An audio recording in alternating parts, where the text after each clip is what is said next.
Ce 17 octobre, Vitesse FC et le RCK s'affrontaient au stade Bobby de Bobo Dioulasso. Dès l'entame, Vitesse FC affiche ses intentions par un but à la 2e minute. Franck Aziz Kemde profite d'une erreur du portier Baba Youré sur un centre de Soumaïla Ouedraogo et donne l'avantage au Guépard, 1-0 au score.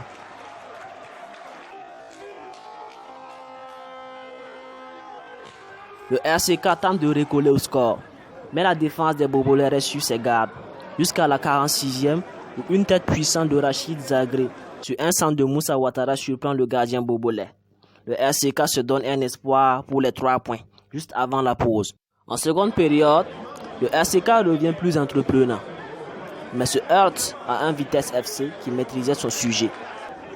Le score reste serré jusqu'à la 88e minute, avec une belle combinaison des Guépards sur coup franc qui termine au fond des filets. 2-1. Le banc exulte, le coach Bebeto est libéré.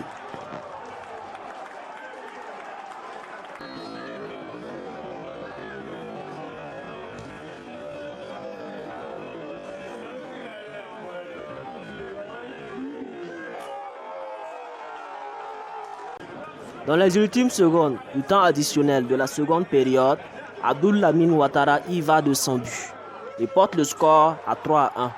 Vitesse FC se remet dans le sens de la victoire.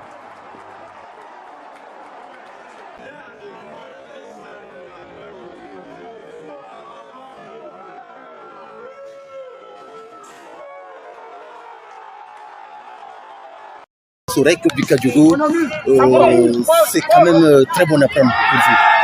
Oui, bien sûr. Nous sommes à la 4e journée. Je dirais que pour la première fois, on enchaîne 2 victoires d'affilée. Je suis très fier et très content de prendre ces 3 points. Et on a vu votre équipe attendre les derniers instants pour faire la différence. Comment expliquez-vous cela? Si on analyse bien les 45 premières minutes, on pouvait mener au score de 5-0. Voilà, on a tellement raté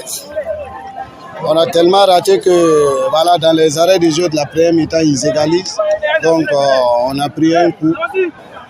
Et on a mal démarré la deuxième période à cause de leur but égalisateur. Et heureusement qu'on a su se résister et puis bien finir le match. 2 victoires consécutives, ça veut dire que c'est un départ en tout cas qui vous satisfait à ce début de championnat. Oui, bon, disons que quelque part, malheur est bien. On a pris 5-1 contre Salitas ici. On a vu rapidement ce qu'il fallait corriger et ensemble avec le staff et les joueurs, on a su vraiment trouver une solution pour rebondir vite. Et ça fait 2 matchs d'affilée, on gagne. C'est vraiment bien. Mamadou Zongo, meilleur buteur de Côte d'Ivoire, de Burkina, tu rates trop de billes. Expliquez-nous. Je rate trop de billes si vous ne suivez pas nos séances. Moi, ce qui est important d'abord, c'est créer.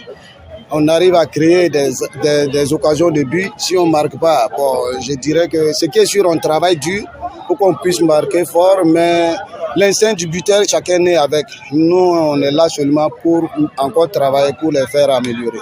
Bebeto, qu'est-ce qui a changé à Vitesse? Parce qu'on connaît mal à Vitesse depuis l'année dernière, c'est-à-dire que c'était cette équipe-là qui encaissait toujours dans les derniers instants, dans les 15 dernières minutes surtout, mais depuis 3 matchs, Vitesse n'encaisse plus dans les derniers instants. Bon, je dirais que ça fait notre 2e année, on a quand même appris un peu. Voilà, on a appris comment aborder les matchs de 2-1, c'est pas pareil que les matchs de 2-2. Donc, et quand tu regardes l'axe, ça fait 2e match que je fais jouer 2 gamins de 2004. Et malgré ça, on n'arrive pas à encaisser, donc ça promet. Ok, merci. C'est la manière qui doit faire maintenant. Oui, voilà. On a bien préparé le match. On savait que ça allait être un peu difficile. Au moment où sur 4 déplacements, sur 4 matchs sortis, on avait 3 déplacements à Bobo. Nous savons déjà que ça n'allait pas être facile. D'entrée de jeu, on prend un but à la 2e minute. Donc vous voyez ce que ça donne au niveau mental, ça sonne. Juste après ça, les jeunes ils ont puisé des ressources solides pour revenir au score. Voilà, 1-1. Donc en deuxième mi-temps, dès l'entrée, on a vu qu'on avait le jeu. Et on a joué, on a plus joué dans leur camp. Et les 15 dernières minutes, c'était un peu dur pour nous. On a senti à ce moment, et on a eu un blessé au départ et pour faire un changement au niveau du milieu. ça nous a compliqué, donc on savait que ça allait venir. Donc sur coup de pied sur un coup franc à 5 minutes de la fin et dans la zone on l'exploite mal. Voilà, c'est un ballon que le gars a bien travaillé et l'autre remise et dans l'axe on n'est pas présent. Voilà, ça peut cacher, on prend le but après, vous voyez maintenant, et mentalement on est tellement sonné. Le troisième but vient en rêve solitaire. Et ça aussi, c'est félicitations à l'adversaire. Donc je pense que c'est bon d'apprendre et aller aussi travailler pour ne pas plonger dans cette défaite. Alors, nous sommes à la 4e journée, ça fait 3 déplacements à Bobo-Dioulasso.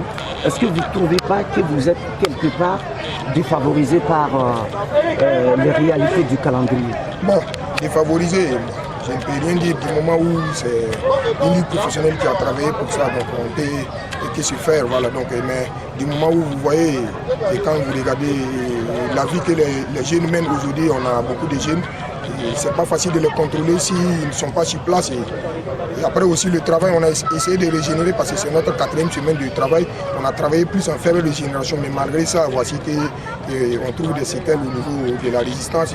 On finit mal, c'est la première fois, donc je pense aussi que c'est la fin de cette série de déplacements à la longue et on va essayer de revenir rapidement parce qu'il faut se dire aussi que c'est une compétition, c'est un match de championnat. Il ne faut pas se dire léger parce que cette défaite, je peux dire aussi que c'est la bienvenue, il faut apprendre aussi dans la douleur et je pense que ça n'a pas été simple. Bon, le salut aussi est venu aussi sur un coup de pied arrêté, on n'a pas démérité parce qu'en deuxième mi-temps, c'est nous on avait plus le jeu et on n'arrive pas à créer le décalage pour partir, donc je pense que ce n'est pas la peine de s'enfiler.